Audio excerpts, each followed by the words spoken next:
जय हिंद प्यारे बच्चों, welcome to Delta Defence Academy. जैसा कि आप सब जानते हैं कि 3 ही दिन बचे हुए हैं एनडीए के एग्ज़ाम के लिए, तो हम कुछ एरर लेकर आए हैं आपके लिए। उन्हें हम प्रैक्टिस भी कर रहे हैं, काफ़ी सारे एरर प्रैक्टिस कर लिए हैं हम लोगों ने।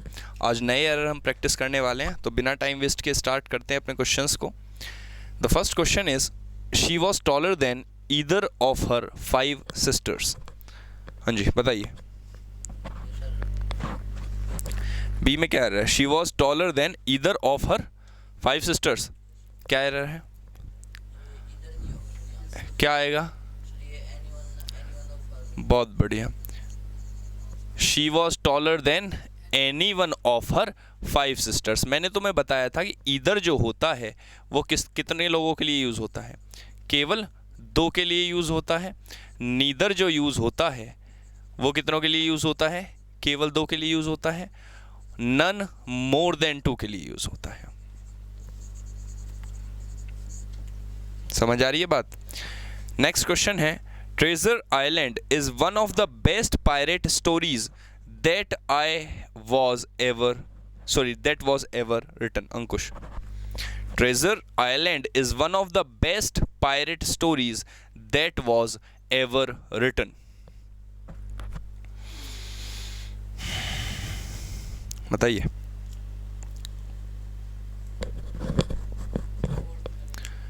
डी पार्ट में क्या एरर है? सेंस एरर क्या है? ट्रेजर आइलैंड एक आपका स्टोरी है, एक पायरेट स्टोरी है जो कि one of the best stories है, यानी कि स्टोरीज अच्छी बहुत हैं, लेकिन उनमें से भी एक ये बहुत अच्छी स्टोरी है जो कि आज तक लिखी गई है। बहुत बढ़िया। क्या आएगा? वर आएगा। मैंने सब्जेक्ट वर्ब एग्रीमेंट में तुम्हें एक चीज़ पढ़ाई थी कि जब भी हमें one of the key condition नहीं, वन ऑफ द तो आप नाउन क्या यूज़ करेंगे? हमेशा क्या यूज़ करेंगे? प्लूरल नाउन यूज़ करेंगे। तो नाउन तो ऑलरेडी प्लूरल है यहाँ पे, लेकिन वन आपका सब्जेक्ट है, तो जो वर्ब है वो तो सिंगुलर आनी चाहिए वन ऑफ द के अकॉर्डिंग। तो भाई मैंने आपको बताया था कि भाई one of the boys was या वर प्लेइंग देयर। क्या आएगा? One of the boys was या were playing there? Was playing there.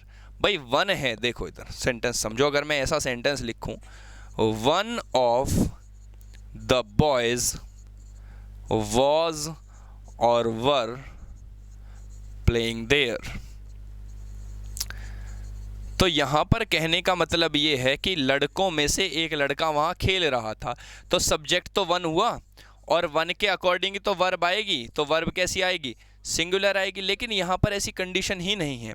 यहाँ पर आपको नाउन तो ऑलरेडी प्लूरल दिया है, लेकिन उसको फिर किससे जोड़ दिया? रिलेटिव प्रोनाउन से जोड़ दिया है। किससे जोड़ दिया?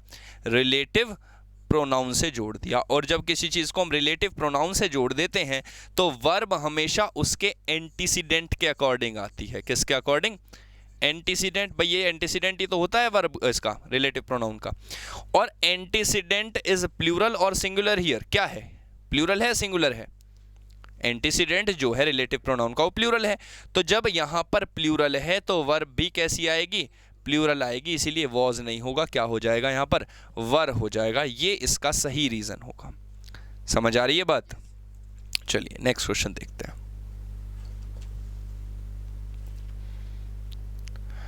नेक्स्ट क्वेश्चन है, the population of Kolkata is greater then in any town in England.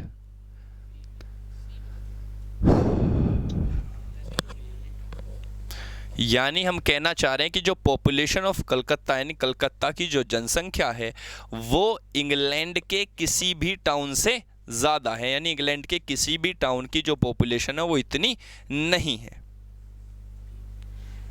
बताइए। ए में? अच्छा, बी पार्ट में एरर है। क्या एरर है जी बी पार्ट में? क्यों? ग्रेटर गलत है? अब मैंने तुम्हें कंपैरिजन सिखाया था कि हमें कोलकाता और टाउन ऑफ द इंग्लैंड की क्या करनी है? कंपैरिजन करना है। That is greater than that of. बहुत बढ़िया। क्या आएगा? Greater than that of any town in England. तो क्या लगाते हैं हम यहाँ पर? दैट ऑफ यूज करते हैं, इसीलिए आपका बी पार्ट में क्या हो जाएगा? एरर हो जाएगा। सॉरी, सी पार्ट में एरर हो जाएगा। सी में हमें क्या लगाना पड़ेगा, दैट ऑफ, इन को हटाना पड़ेगा और इनकी जगह में क्या लगाना पड़ेगा, दैट ऑफ लगाना पड़ेगा। तो यहाँ पर ये बी है, अच्छा ये लिखा गलत हुआ है, ये सी है बी नहीं है, ठीक है। तो सी पार्ट में आपका क्या हो गया, एरर हो जाएगा। नेक्स्ट है he has a scheme of his own which he thinks more preferable to that of any person, यानी कि उसके पास अपनी खुद की एक स्कीम है जिसे वो सोचता है कि किसी भी पर्सन से ज़्यादा अच्छी स्कीम क्या है, मेरी है। प्रेफर किसको करता है, अपनी स्कीम को प्रेफर करता है। बताइए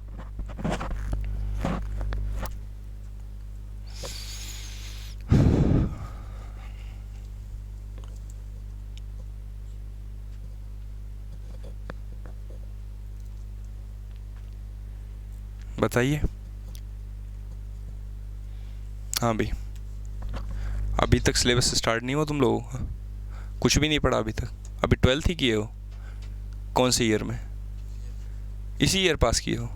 कितनी परसेंट आई, 65। कौन सा बोर्ड था, यूपी बोर्ड, अच्छा। चलो बताओ भाई, अंकुश आप बताओ पीछे।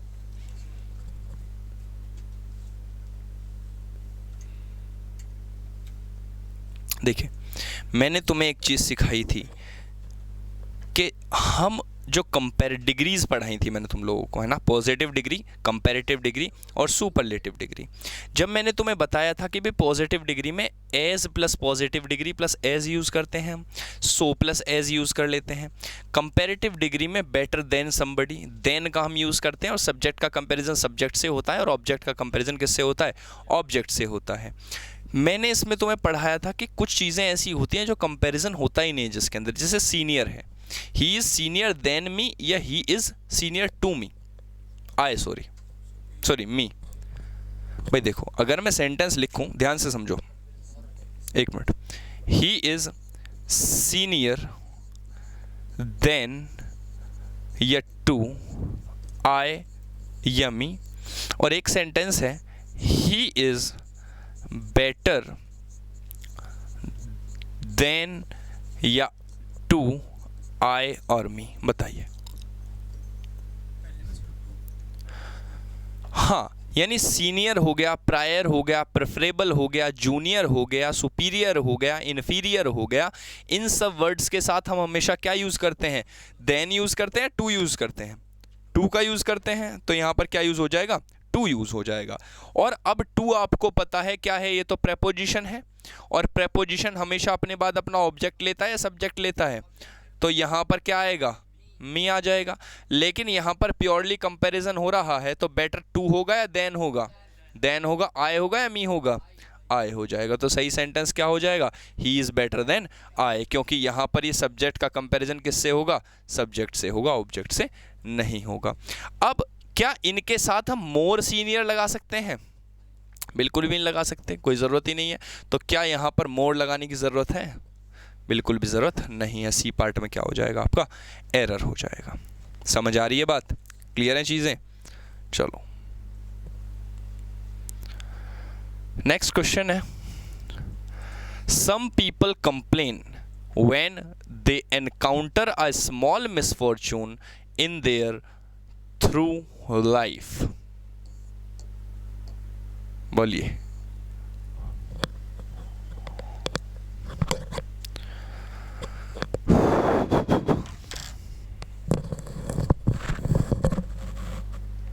पानी बचा हुआ है क्या उसमें, वैसा पानी है। People complain when they encounter in a small misfortune, to नहीं होगा, क्या नहीं होगा, डी में एरर है। Through life, through happy life क्या होता है, थोरोली हैप्पी लाइफ होता है ना, कि पूरी तरह से खुशी वाली लाइफ जो होती है, ठीक है। तो थ्रू बिल्कुल गलत हो जाएगा। अगला देखो ज़रा, the new model cost twice more than, ओहो हो बहुत बढ़िया, क्या होगा फिर, हाँ, twice as much as last year's model. अगला, no student is as intelligent as Ananya's सन,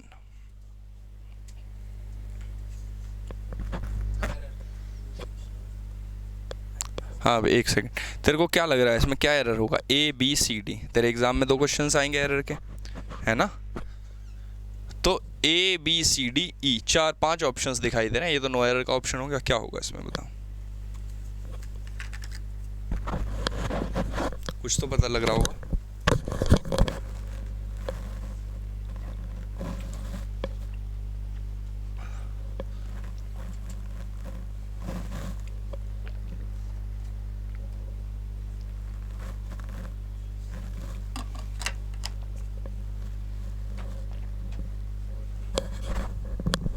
ए में क्या एरर है देखो, नो अदर स्टूडेंट, क्या होगा यहाँ पर? नो अदर, ये मैंने अदर अनदर सब तो पढ़ाया था तुम्हें जब आर्टिकल में पढ़ा रहा था। अनन्या सन, अब यहाँ पर अनन्या का सन भी तो स्टूडेंट ही है, तभी तो कंपैरिजन कर रहे हैं हम। और अगर तुम नो स्टूडेंट कह दोगे तो क्या अनन्या का सन भी उसमें नहीं आ गया? फिर तो वो भी इंटेलिजेंट नहीं हुआ। तो हम कहना ये चाह रहे हैं कि no other student is as intelligent as Ananya son, यानी कि कोई भी स्टूडेंट किसके जितना इंटेलिजेंट नहीं है? अनन्या के बेटे जितना इंटेलिजेंट नहीं है। समझ आ रही है बात? The boy's parents pleaded with the principal that they were too poor to pay his tuition fee. B, pleaded to the principal, great. हाँ भाई बताओ क्या एरर है? अच्छा प्लीडेड टू का मतलब क्या होता है? क्या किया? प्रिंसिपल को मारा? रिक्वेस्ट किया, गंभीरता पूर्वक किसी से रिक्वेस्ट करना कि भाई क्या नहीं है, हम तो बहुत ज़्यादा गरीब हैं, हम आपकी ट्यूशन फ़ी नहीं पे कर सकते हैं। तो प्लीडेड के साथ फिक्स्ड प्रेपोजिशन क्या आता है हमेशा? बोलो क्या आएगा? विद। क्या आएगा? विद। तो इसके अंदर क्या हो गया? नो एरर हो जाएगा। प्लीडेड के साथ फिक्स्ड प्रेपोजिशन क्या लगता है? विद लगेगा। ठीक है, तो प्लीडेड विद का मतलब क्या होता है? गंभीरता पूर्वक किसी से कोई रिक्वेस्ट करना। नो एरर, सही बात है। Next, the most important feature of our product are that they are developed in house, यानी इन्हें घर में ही बनाया गया है। सी में एरर है। क्या एरर है जी?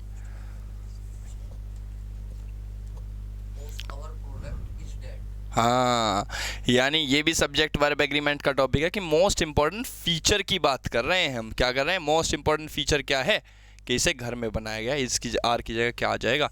इज आएगा। तो यहाँ पर सब्जेक्ट वर्ब एग्रीमेंट का एरर है।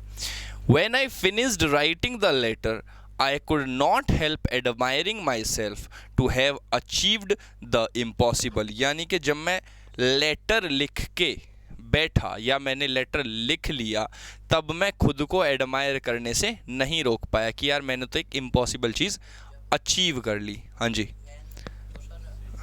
बहुत बढ़िया। वैन की जगह क्या आएगा? After. After I finished writing, तब मुझे क्या लगा कि मुझे अपने आप को बिल्कुल प्रेज करना चाहिए, मैंने बहुत अच्छा काम किया, एक इम्पॉसिबल चीज़ को मैंने पॉसिबल बना के दिखाया है। अगला क्वेश्चन है, the principal along with the students have gone to Ladakh. ये सभी को बताना है। और सबसे पहले आप बताओ, सब्जेक्ट वर्ब एग्रीमेंट का टॉपिक है ये। ऐसा क्वेश्चन भी आया था।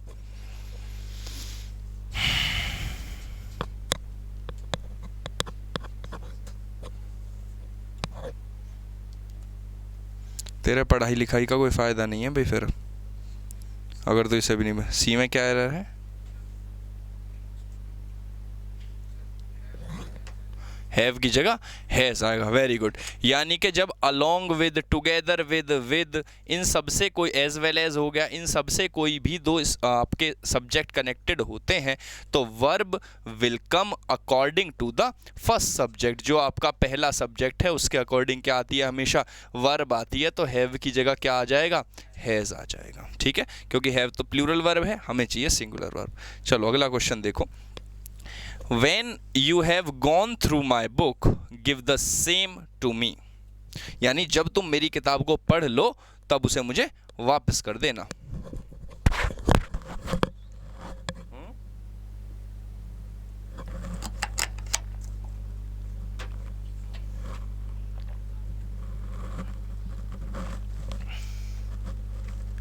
सी में एरर है, ए में क्या एरर है? ए में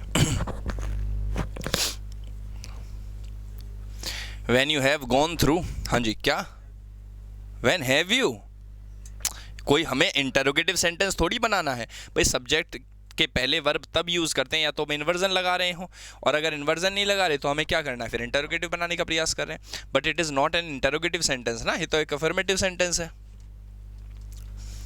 तो when you have gone through my book, give it to me, क्या हो जाएगा, give it to me। तो इसके लिए बुक के लिए क्या यूज़ कर लेंगे हम, it का यूज़ कर लेंगे, सेम यूज़ करने की हमें यहाँ पर कोई भी ज़रूरत नहीं है।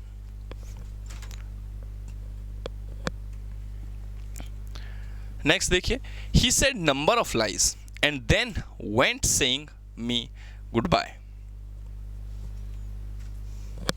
he said number of lies and then went saying me goodbye, और फिर मुझे गुड बाय बोल के चला गया।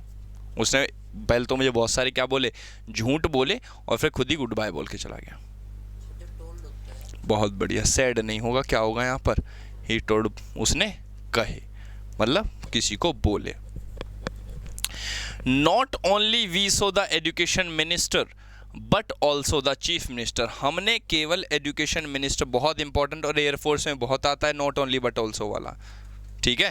तो एयरफोर्स XY ग्रुप के बच्चे ध्यान दें इस पर कि ये क्वेश्चन बहुत आता है। हाँ भाई, not only we saw the education minister but also the chief minister, न केवल हमने एजुकेशन मिनिस्टर को देखा बट ऑल्सो हमने चीफ मिनिस्टर को भी देखा।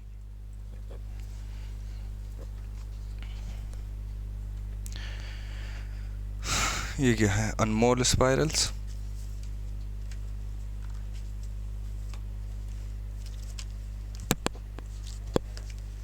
No error.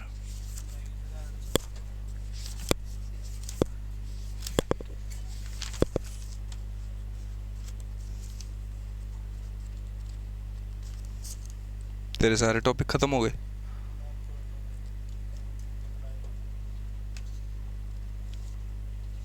देखो इस बच्चे ने पूरे नोट्स कंप्लीट किए हैं, आधे से ज़्यादा नोट वो भर रखी है इसकी।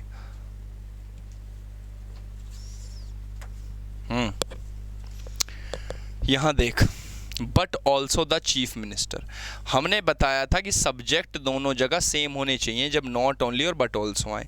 क्या यहाँ पर नॉट ओनली यहाँ नहीं आना चाहिए, we saw not only the education minister but also the chief minister, तो एरर कहाँ हो जाएगा, फर्स्ट वाले में हो जाएगा।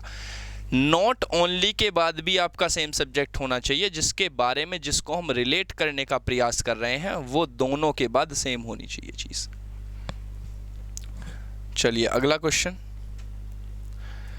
आई came directly to my residence for the airport, from the airport, मैं एयरपोर्ट से डायरेक्ट कहाँ आया, अपने रेजिडेंस यानी जहां मैं रहता हूं वहां आया।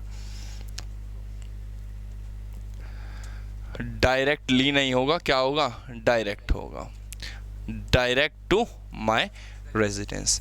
चलिए इसके आगे के क्वेश्चंस हम कल प्रैक्टिस करेंगे, तब तक के लिए thank you so much, thank you for attending this session, जय हिंद।